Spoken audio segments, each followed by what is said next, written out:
Abdul Uzza. Siapa Abdul Uzza? Paman Nabi. Siapa paman Nabi? Abu Lahab saja, ya kan? Dikatakan bahwa yukhafaf anhul adab fi yaumil isnaini. Kenapa? Masyruran bi Ahmad. Abu Lahab saja karena senang dengan kelahiran keponakannya. Berarti kan Kanjeng Nabi itu ponakan Abu Lahab. Ketika lahir Abu Lahab senang. Lah cuman sekali saja senang, pernah senang dengan kelahiran Kanjeng Nabi. Yukhafaf anhul adab fi yaumil isnaini. Diangkat, diringankan adabnya oleh Allah setiap hari Senin. Kenapa? Rasulullah Ahmad, karena pernah senang, pernah gembira atas kelahiran Nabi Muhammad Sallallahu Alaihi Wasallam. Wa kaifa tula umrihi, bagaimana dengan kita ini? Ya, masrur fi Ahmad wa mata muwahhid. Bagaimana dengan kita yang jelas-jelas Islam? Ya, jelas-jelas Islam dan insya Allah mati dengan dalam keadaan bertauhid. Kafir saja diangkat siksanya oleh Allah, apalagi kita yang jelas-jelas Islam. Tentu yang manfaatnya lebih besar. Itulah makanya apapun acara kita, maka semuanya sandarkan dengan kelahiran baginda Rasulullah Sallallahu Alaihi Wasallam. Usah diterusin kan dari maulid. Kita sekarang karena kita ini walimatul aqiqah, jadi biar kita paham aqiqah, langsung saja hikmah daripada aqiqah. Hikmah kita ini memperingati aqiqah ada banyak. Yang pertama adalah untuk meluruskan syariat. Aqiqah ini pertama kali adalah diajarkan menurut syariatnya baginda Nabi Ibrahim. Syariatnya dari Nabi Ibrahim, ya. Karena seluruh syariat daripada baginda Rasulullah Sallallahu Alaihi Wasallam semuanya itu adalah dari sumbernya daripada kakek beliau Nabiullah Ibrahim, termasuk syariat aqiqah ini juga dari Nabiullah Ibrahim. Langsung terus ke nabi-nabi berikutnya, terus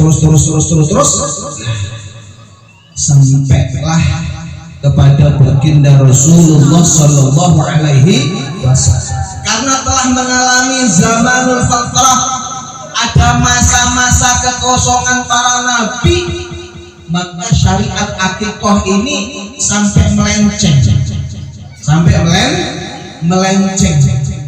Ada sebuah hadis dari Tamim Ad-Dari ini seorang sahabat yang meriwayatkan tentang hadis keluarnya Dajjal.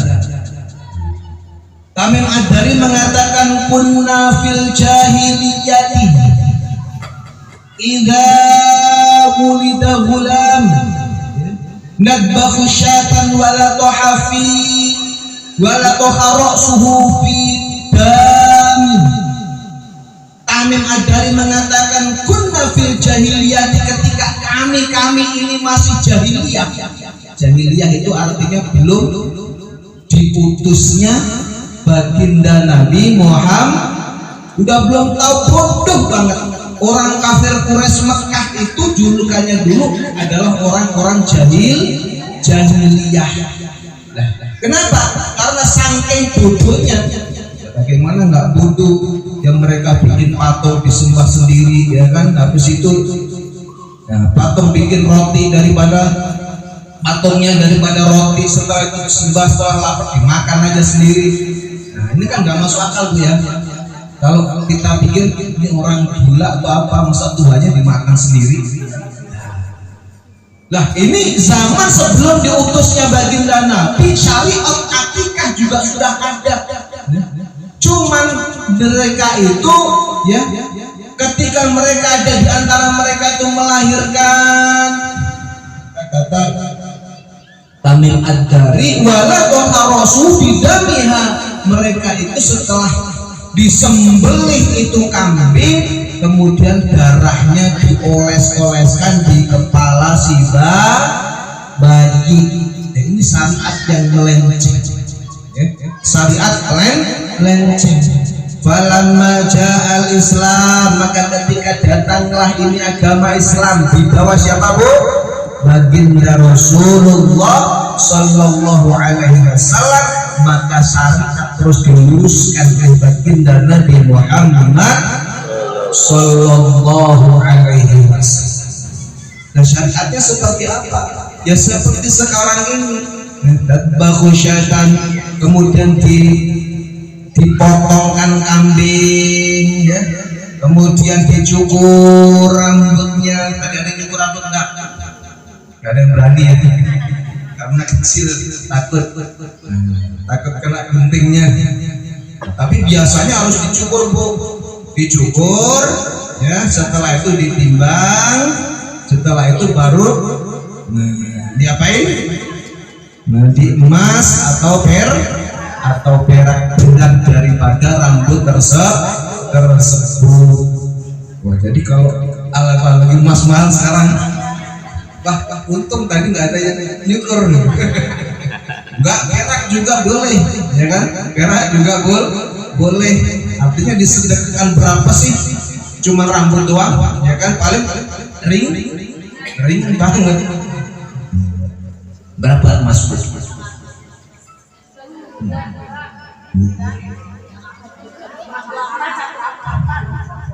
Kalau ibu urusan emas itu pasti hafal.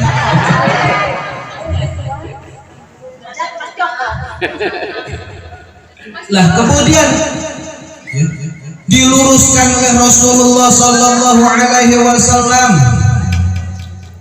Sebelum Rasulullah Sallallahu Alaihi Wasallam, jahilnya di antara orang-orang kafir Quraisy seperti apa sih? Ya Allah, jahilnya orang-orang kafir Quraisy sebelum datangnya Nabi, sebelum diutusnya baginda Nabi, itu ibu-ibu ini bangsanya ibu-ibu. Maksudnya kaum ibu-ibu itu ya Allah gak ada harganya sama sekali. Di dalam Al-Quran disebutkan, idza basyara ahaduhum bil untha dalla wajhuhu muswaddan wa huwa kadhib. Ketika mereka itu dikabarkan bahwa dia nanti akan punya anak perempuan, maka mereka itu wajah mereka merah padam karena marah. Karena punya anak perempuan itu aib bagi mereka. Punya anak perempuan itu adalah nggak ada keberuntungan, pokoknya aib. Tapi setelah Rasulullah Sallallahu Alaihi Wasallam diutus, maka perempuan diangkat derajatnya oleh Allah Subhanahu wa Ta'ala. Bahkan katakan Nabi Muhammad Sallallahu Alaihi Wasallam, ya, barang siapa yang punya 3 anak perempuan, ya, barang siapa yang punya 3 anak perempuan, fa yu'allimu, kemudian diajari itu anak, wa yu'adzibuhu, dipelajari adab itu anak, wajabat alaihi jannah, maka wajib masuk surga. Jadi kalau orang tua itu punya 3 cewek, punya 3 anak cewek, diajarin ngaji, diajarin adab, maka wajib orang tuanya masuk surga. Maka seorang sahabat bertanya, ya Rasulullah, kalau cuma 2 bagaimana ya Rasulullah? Maka kata Rasulullah, kalau seorang punya 2 anak perempuan sama, wajib masuk surga. Sama, wajib masuk surga.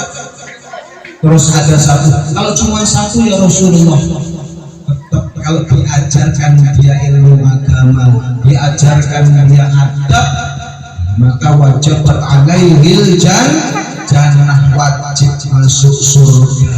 Itulah kabar gembira daripada baginda Nabi Muhammad Sallallahu Alaihi Wasallam. Dulu sebelum di atas diutusnya Rasulullah Sallallahu Alaihi Wasallam, itu seluruh daripada perempuan itu nggak ada nilainya sama sekali, yang di dalam pandangan orang-orang jahiliyah.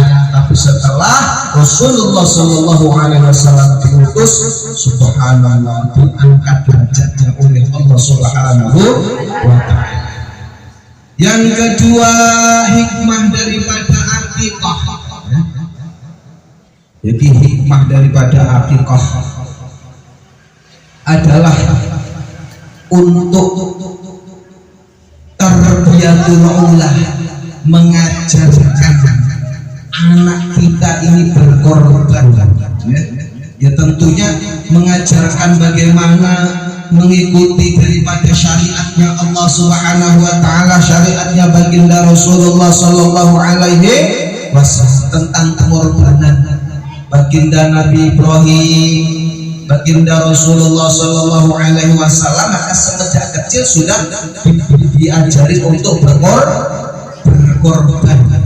Begitu juga untuk apa hadir yang digunakan oleh Allah, yang paling penting ini adalah berkorban kita ini biar nafsu kita ini, kalau di dalam pandangan zahir kita nyembelih itu nyembelih hewan kambing, tapi di dalam pandangan batin yang kita sembelih, yang kita adalah nafsu kita, karena musuh yang paling berbahaya itu adalah nafsu. Kalau musuh setan itu enteng bu, ya. Setan kita bacakan ayat Al-Quran kabur, tapi kalau nafsu kita bayarkan ayat Al-Quran, dia ikut baca. Nafsu ada dalam diri kita, maka musuh yang paling berbahaya itu adalah nafsu kita. Maka dengan akikah ini supaya kita ini mengorbankan wajah sembelih daripada nafsu kehewanan kita, nafsu kebinatangan kita. Kemudian kita yang hikmah berikutnya mengajarkan daripada sunnah baginda Rasulullah Sallallahu Alaihi Wasallam, karena akikah termasuk sunnah muakkadah, sunnah yang sangat ditekankan. Dengan kita menjalankan sunnah Nabi ini adalah contoh daripada bukti kita cinta kepada baginda Nabi Muhammad Sallallahu Alaihi Wasallam. Kalau kita sudah cinta kepada Nabi, wa man ahabbani kana ma'i fil jannah, kalau orang sudah cinta kepadaku maka dia akan bersamaku di surga. Insya Allah kalau kita akikah anak kecil kita ini yang sudah kita akikah, insya Allah ini niatin untuk menghidupkan sunnah baginda Nabi. Insya Allah kalau kita menghidupkan sunnah Nabi, kita juga nanti akan bersama baginda Nabi di surganya Allah Subhanahu wa Ta'ala. Bukti cinta kita kepada kanjeng Nabi adalah menghidupkan sunnah. Kemudian apalagi? Bersolawat kepada baginda Rasulullah Sallallahu Alaihi Wasallam. Maka ibu-ibu, manfaat solawat itu luar biasa bu. Ya, jangan sampai kita ini dalam satu hari nggak sholat. Minimal berapa kali bu? Minimal 1000 kali, jangan 100 kali aja dari dulu. Udah umurnya aja udah 25 kan bu. Islam kita ini sudah 25 tahun. Masa dari dulu kok cuma 100 saja sholawatnya, nggak ditambah-tambah. Ibu mau dikasih belanja suami 30.000 per hari. Kalau tahun dulu 1990 nih lahirnya Mas Bro, ya kan? Itu istri dikasih 30, 50 cukup nggak? Cukup, tapi sekarang 30 cukup nggak? Minta naik. Begitu juga amalan kita. Masa dari dulu Islam sudah 25 tahun masih sholawat 100 saja. Ditingkatkan, semakin tua semakin banyak, semakin tua semakin banyak. Nggak ada ruginya banyak sholawat ya.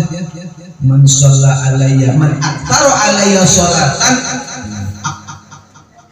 Robahum alayya manzilatan. Orang yang banyak sholawatnya, dia nanti yang paling dekat denganku, kata kanjeng Nabi Muhammad.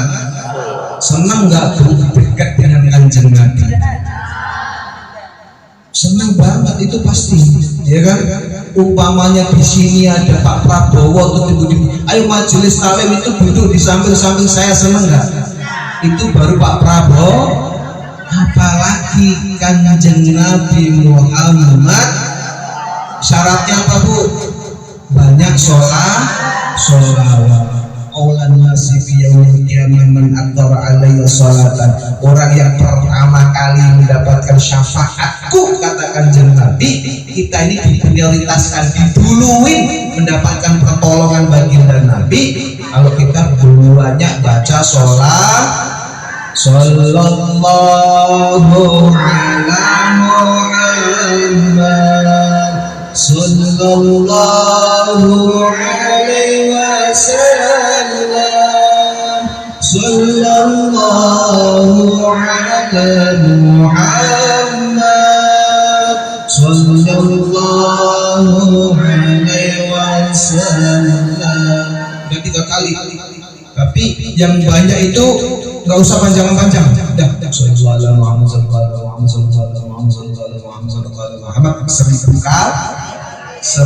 kali. Dalam suatu riwayat dikatakan bahwa barang siapa yang baca sholawat setiap hari 1000 kali, maka dia tidak akan mati. Senang nggak dia tidak akan mati? Nggak senang ya Bu?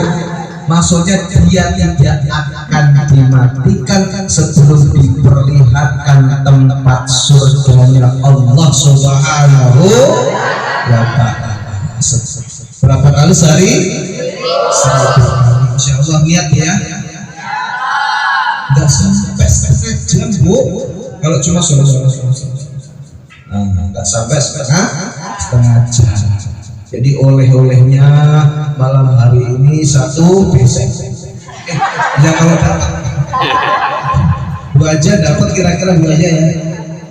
2 sholawat. Pokoknya banyak sholawat. Nah ini adalah peninggalan daripada baginda Nabi Muhammad Sallallahu Alaihi Wasallam. Hikmah diantaranya yang lain adalah tafa'ul. Tafa'ul itu adalah mengamalkan sesuatu dengan niatan tafa'ul itu yang niat sesuatu yang diinginkan. Contohnya di dalam akikah ini kan kita kasih nama, ya kan? Maka nama itu sesuai yang kita inginkan, ya, sesuai yang kita inginkan. Biasanya orang-orang dulu itu ya, lahirnya di bulan Ramadan dikasih nama, itu termasuk daripada nama, termasuk daripada doa. Nah sebaik-baik nama itu adalah yang diawali dengan nama baginda Rasulullah Sallallahu Alaihi Wasallam. Itu kalau bisa, kalau nggak bisa ya nggak apa-apa, yang penting nama harus baik. Artinya maksudnya, kenapa? Karena nama adalah doa.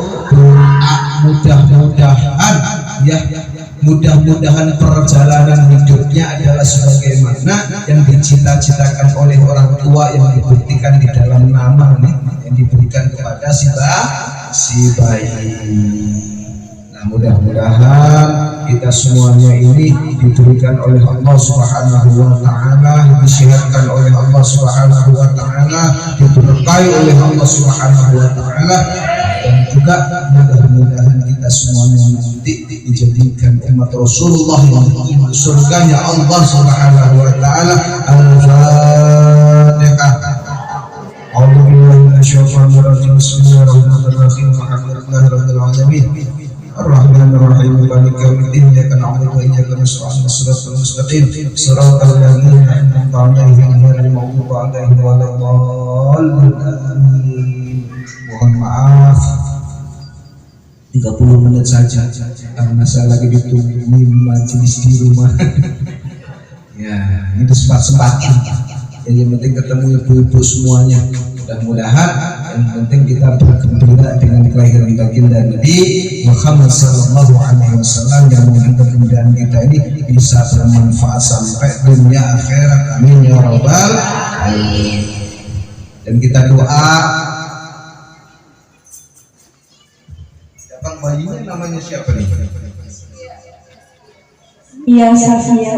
Askia Safia Rili. لقد النبي المصطفى محمد صلى الله عليه وسلم شهر الفاتحة. أعوذ بالله من الشيطان الرجيم. بسم الله الرحمن الرحيم. الحمد لله رب العالمين الرحمن الرحيم مالك يوم الدين إياك نعبد وإياك نستعين اهدنا الصراط المستقيم صراط الذين أنعمت عليهم غير المغضوب عليهم ولا الضالين آمين.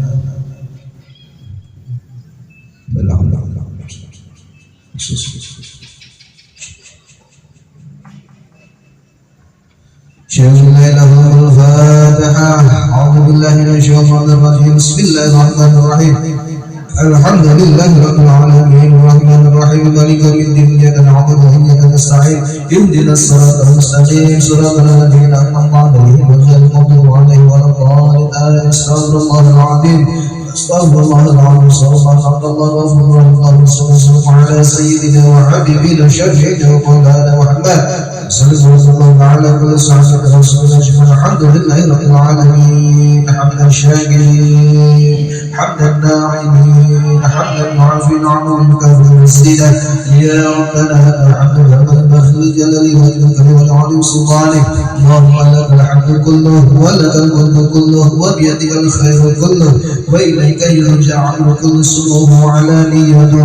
اللهم ربنا تقبل صلاتنا وصيامنا وقيامنا وركوعنا وسجودنا وتعبدنا وتحسعنا وتضرعنا وتقبل صلاتنا يا الله يا ارحم الراحمين. اللهم اجعل اولادنا اولادا صالحين. اللهم اجعل اولادنا اولادا صالحين. اللهم اجعل اولادنا اولادا صالحين حافظين للقران والسنه فقهاء في الدين مباركا حياه في الدنيا والاخره. اللهم عمل قلوب اولادنا نورا وحكمه واهدي بهم قول عماد واصلهم واصلح بهم والعمه. ربنا هب لنا من ازواجنا وذرياتنا وقرة اعين واجعلنا للمتقين اماما. ربنا اتنا في الدنيا حسنه وفي الاخره حسنه وقنا عذاب النار. سبحان ربك رب العزه عما يصفون والسلام على المرسلين والحمد لله رب العالمين.